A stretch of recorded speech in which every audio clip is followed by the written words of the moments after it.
Hello, Jeanne Bliss. Welcome to the DoingCXRight show. Hello, my friend. How are you?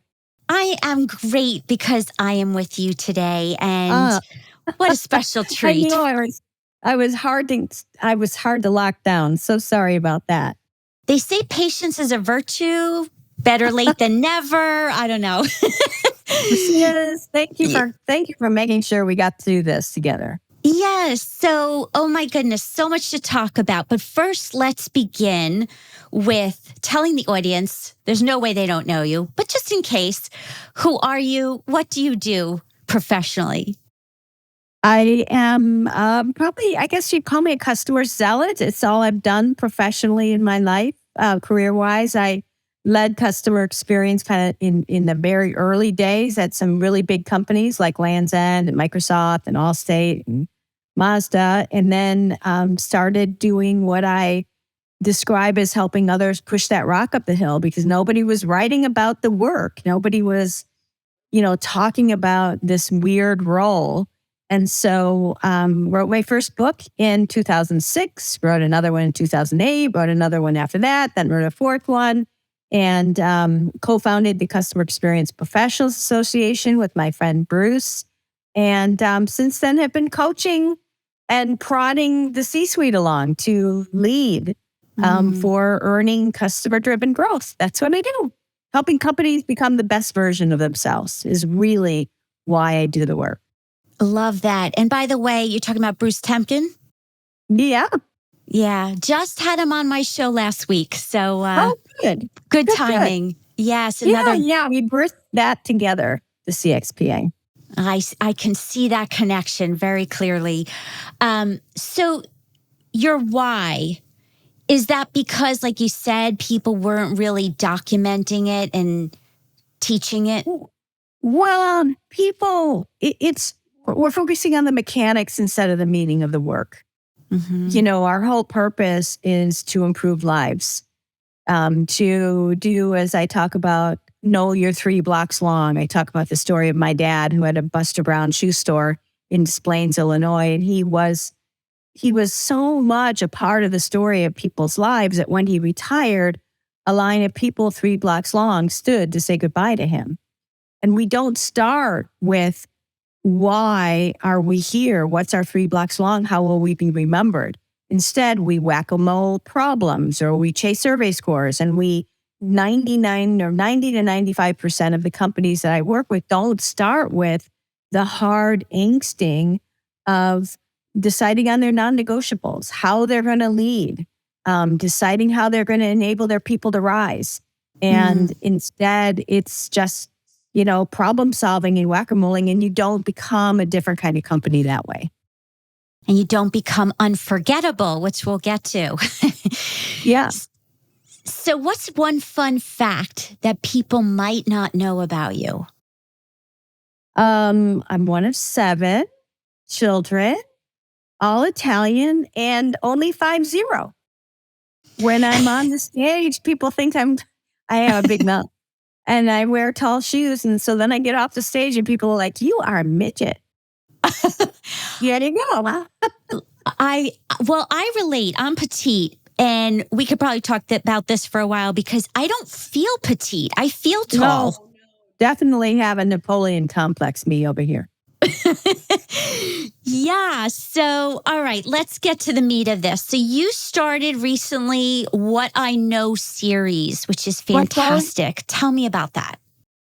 The reason I did that is because, I'm 63 and, I love what I do, but I also know that I want to have more life and less work moving forward in a little bit of while. And so I wanted to take the time to document in my own voice what I know and why I know it, and leave people with a guidebook, something that's actually very consumable and chewable. They're very small little nuggets. We always package up stuff that you can download, but it's just kind of going down memory lane with me. And the whole reason I know what I know is because of the hard knocks and the reality of doing this work inside of super large global organizations. And I just wanted to take the time to do that and to leave people with those nuggets. And that's it. Nothing more complicated than that.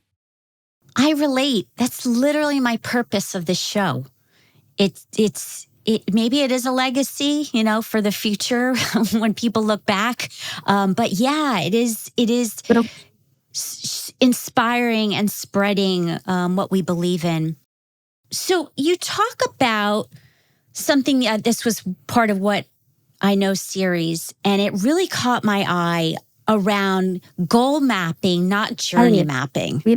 Fantastic. But tell me, because the world talks about journey mapping, it's overstated a lot. What's goal mapping?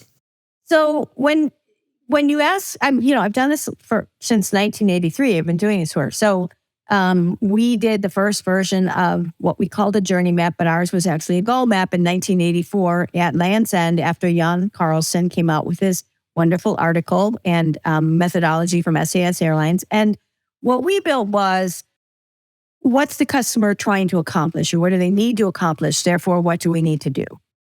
The journey map, though, that you ask people for and that proliferates all inside of organizations is what they want to get from the customer. Prospect, convert, upsell, resell. It's their sales pipeline. It has nothing to do with delivering on the goals the customer has. So when you goal map, instead, you've got to spend a lot of time even understanding, because customers gave you money out of their pocket, why are they trusting you and what are they trying to accomplish? And then you define the goals of the customer that then have to drive the goals of the business, the operation of the business. And it changes everything. It also simplifies. A lot of people will say, well, we have the goal in there, but it's like down in the requirements. You got to put the goal at the top because we're trying to change brains here. One of my favorite examples is when we were doing the work for Stacy Bombardier Aerospace. We were doing the work with a part of the organization that sold private planes to high wealth individuals. Okay. They had just sold Oprah her plane. It was a big thing. Oprah came in and got her plates and the whole thing. But anyway, so we were doing the mapping, and the really smart service and parts people said, well, what about the service and parts experience? That's another failure of a journey map, is it tends to be silo-based. The customer doesn't want to have a silo experience. So I said to these folks, okay, does your customer, these, princes and executives and all these people who are flying around in your planes, want to have a service and parts experience? No. You know what they want to have? A keep me flying experience. The goal, keep me flying. So the keep me flying experience means, do we have the right pilots? Are the planes cleaned? Do we have concierge so that when you have to land unexpectedly, we take care of all your needs? Yes, it's about service and parts, but it's service and parts and technicians united with all the rest of those things. And it also challenges what we measure, because we measure what we care about. How many parts did we sell, or how much revenue and service? Instead, what we should measure is how many days are they up in the air? How many days are they on the ground when they don't want to be? And how quickly do we get them back up? When you measure and unite around the customer goal, you're going to sell more service and parts, Stacy, but start with the goal of the customer. Earn the right to your goal by delivering on the customer's goal first. Okay, sermon over. Well, I want to expand on that for a second, because I had recently a pain point that the goals were different for two parts of the company. So the e-commerce team, I bought something online. I go to return it at the local store, and they said, in my goals, just to return it. And the store tells me, sorry, you need to send it back online. And I'm like, aren't you one company? That's because, and that's the problem, because they each probably have their own journey map, which was just the process of, again, the other problem with journey maps is we're mapping process steps, not customer needs, that then have to redesign the process steps. Yeah. So it's involved in mind meld. It's a painful thing. But we start first by bringing lots of customers in and even validating what the goals are. And, you can't sit in your room and define goals on your own, because that's just, that's a crazy effort. Or what we call a mother-in-law survey. We ask each other, and it becomes what we should do. Oh, that's a great saying. Wow. Well, we're going to get to mothers in a minute. However, I also think that companies don't realize there's so much value to journey mapping, but goal mapping in the way of breaking silos and helping your internal teams understand the domino effect of what my department does to affect the next department. And they lose sight of that. That's a huge benefit. Right. Well, and going all the way back to my Bombardier example, Keep Me Flying has got to glue lots of silos together. And it also challenges what you measure. You're not measuring independent silo metrics. Another one I love is the Seattle Spine Clinic. They, a lot of times healthcare measures the stuff that they can tick boxes on. How long were you waiting in the waiting room? It's interesting and surely something you want to look at from an operational standpoint. But the outcome, especially if you go to a spine clinic, is can you reduce the number of days I miss from work because I have back pain? And can you remove and decrease the duplicitous MRIs and other things that I end up going through because I'm spiraling through different silos in the healthcare system that haven't checked the right and the left foot or shoe or hand or whatever. And so at the Seattle Spine Clinic, they actually measure those things, and that becomes their goal, reducing the number of days people miss from work and reducing the number of unnecessary MRIs because they're uniting a new methodology of care that isn't just about writing a script for an MRI. And that forces the silos to come together in a different way. It's hard work. We're not, because we still want to look at the survey results and say, okay, this is my part of it, and this is your part of it, and this is what I can do to get lift. I hate that word lift. Lift on the survey score. When you start with a goal map, the scores will come if you're focusing on the goals. And you got to glue the silos together.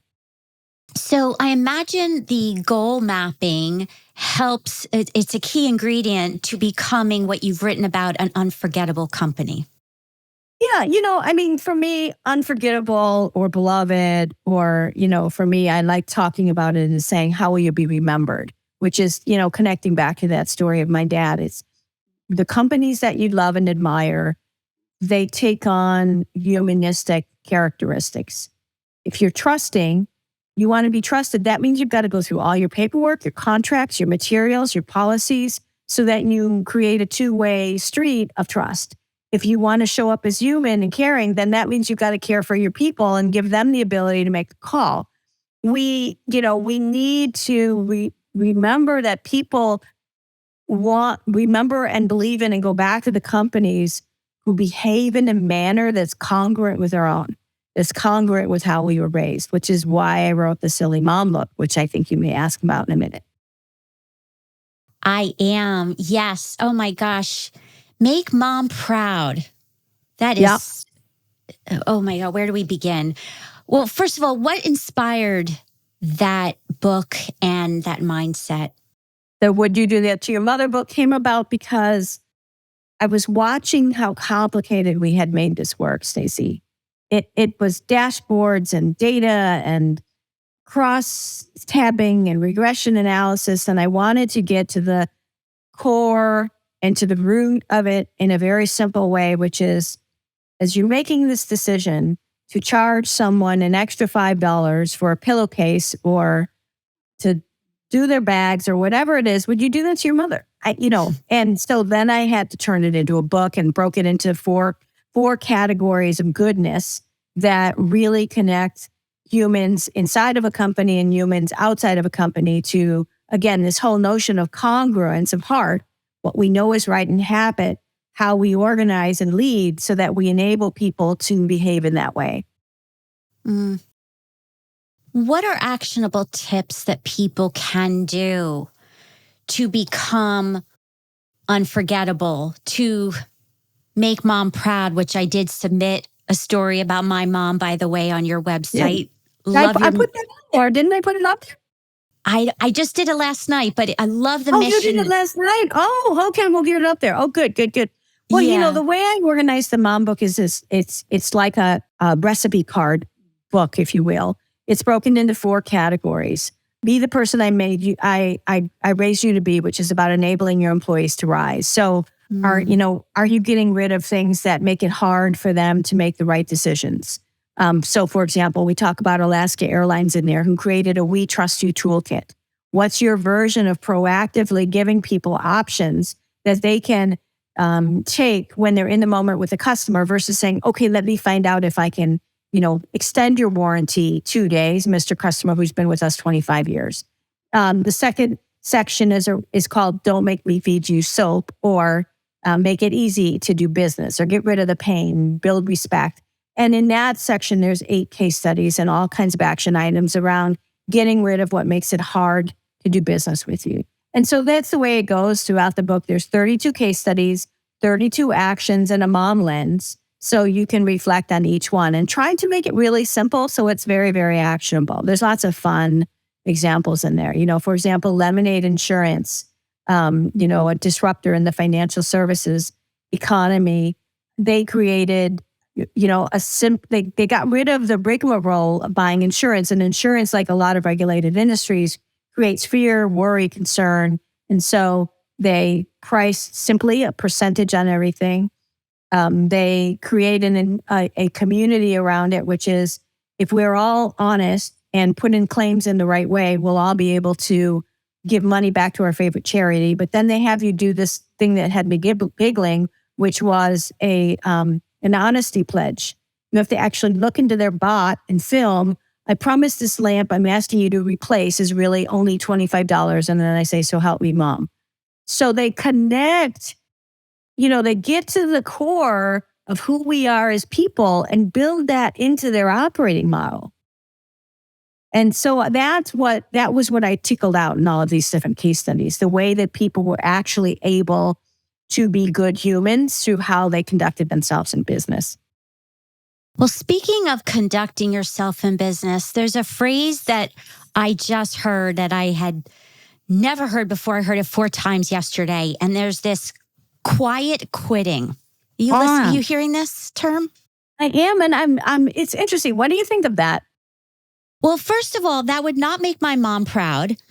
That would not make me... resting investing, right? Like resting investing. It's just you stop trying and you just collect a paycheck. Is that what's at the root of it?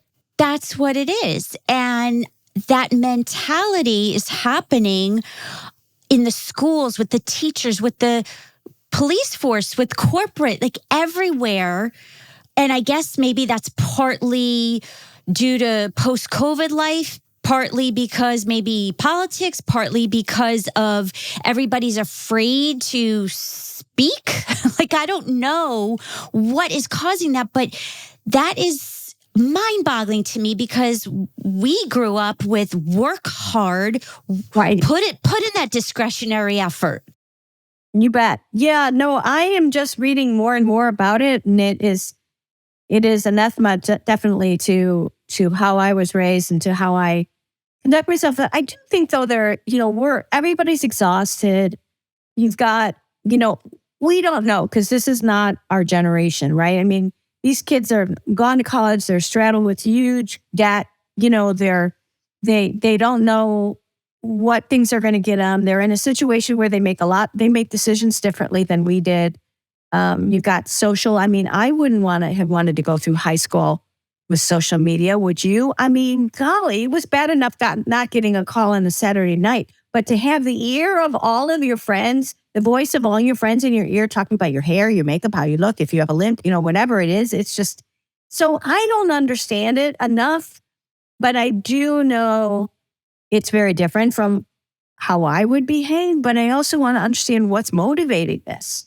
I mean, there is an enormous amount of exhaustion, but it is interesting. I do think it's interesting and a little bit weird. Yeah, well, talking about experiences, I spoke to a teacher yesterday who said how many teachers are left the school system recently, and that the teachers are back in our day, we'd go to the principal because we got in trouble. Now the teachers are getting in trouble and going to the principals because of the parents. So look, I'm not an academia, but that is mind-boggling that this is where we are. And therefore, the kids don't get the best of the teachers if they're afraid to be, literally. Right. There's all kinds of interesting factors that are impacting all of us as people right now that I think is manifesting itself in these business behaviors. And it's impacting customers, it's impacting employees, it's impacting, total cultures. I mean, first we had the Great Resignation. Now we've got the big quit. So there's something brewing. I feel badly for people who are in the middle or the beginning of their careers right now, honestly, for sure. Yes. Well, I think the next generation needs to read your books to bring it back. Well, that would be lovely. But they also need leaders who understand who they are and nurture back, people back to where they need to be. But thank you for the books. Yes. Well, that's a really good point about leaders. And what is the best leadership advice you've been given or have told others? For me, I call customer experience leadership, Stacy, because at the end of the day, that's what it is. It's not the CX department. It's about listening to good humans and enabling people to bring the best version of themselves to work. If you don't do that, you're going to have an organization of people who are ticking boxes and showing up because they have to versus uniting people around a purpose and elevating their soul and their spirit. And that's a whole lot of work. And CX is a toolkit. It's not the end game. Leadership and raising up humans is the reason why we should all be doing this work. I agree. Trends. What CX trends, what customer service trends do you see that we need to plan for? Well, for me, again, it's looking at the work as leadership, not CX. I really wish we would stop calling it CX. I mean, I know that this is a big part of what I've done, but when we put it in a bucket, we turn it into a silo. And we have to unite the leadership team around leading, around how they talk, what they measure, what they reinforce to people. It's, we've kind of pushed it down to its lowest common denominator around surveys and results and survey scores and fixing stuff. It is so much more than that. And I'm hoping that in the years to come, we will, embrace the leadership part of it. I think from a service and humanity standpoint, it's got to be about, Stacy, building what I call a respect delivery machine. People want self-serve until they don't. People and, good humans answering the phones now are more important than ever because they need someone who can listen to them, understand them, and take action without touching 20 desks. And so again, that goes all the way back to hiring the right people, giving them tools and putting them in a position to make decisions without asking for permission constantly. Give them the lifetime value of your customers. Give them options. Give them a seat at the table at deciding what those options are, and then trust them for the values and the skills that you hired them for. Where does chatbots and other automation then fit in? Well, those are options. Those are parts of the things where you give the customer the option. You have to meet the customer where they are. Some people want chat. Some people want live. Everybody wants something else. But when you want a human, you need to still provide a human. You can't just say that we're going to only provide automated service and never give me the ability to talk to a human if I need a human. But it's a combination of those things. I agree. You have to have a human at the end of the automation somewhere, especially for complex sales and pricey items, and you can't replace the human. Well, and again, even the way you sound on a chat bot has to have a personality and sound human. Sometimes they're just so robotic even. You need to start with, what's your tone?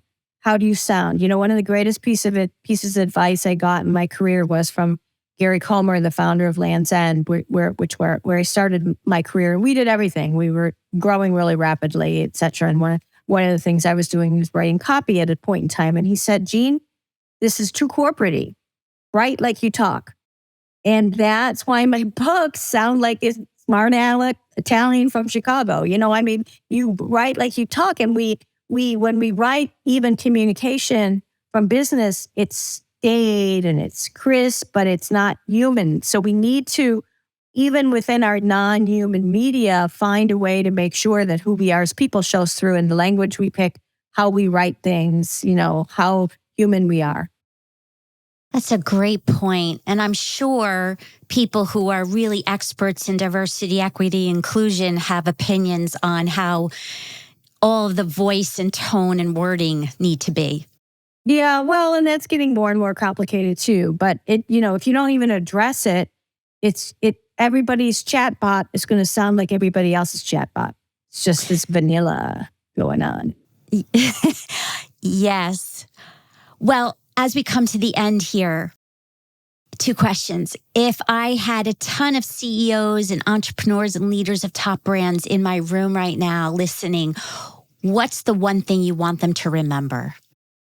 I want them to remember that they hold the heart of the people who work for them in their hands, and that their job is to understand who they are, unite them around a great purpose, and lead them to its achievement.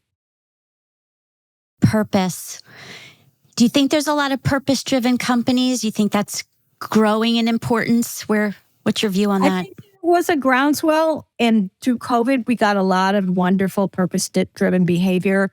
One of the things I've said a lot is, I want us to hold on to that coming together and making it happen, putting on a show when we get back to more normal worlds where we get back into the structure of everything. So there were Stacy, we saw the most remarkable things, right? People did automations that would have normally take 3 years of churning through the butter of the organization, and they got it done in 3 weeks. The esprit de corps of the CEO saying, who's got a great idea? We need to hang on to that, because that got us through that really horrible, crazy time when all of us were leading with our humanity. So I just hope some of that stays with us.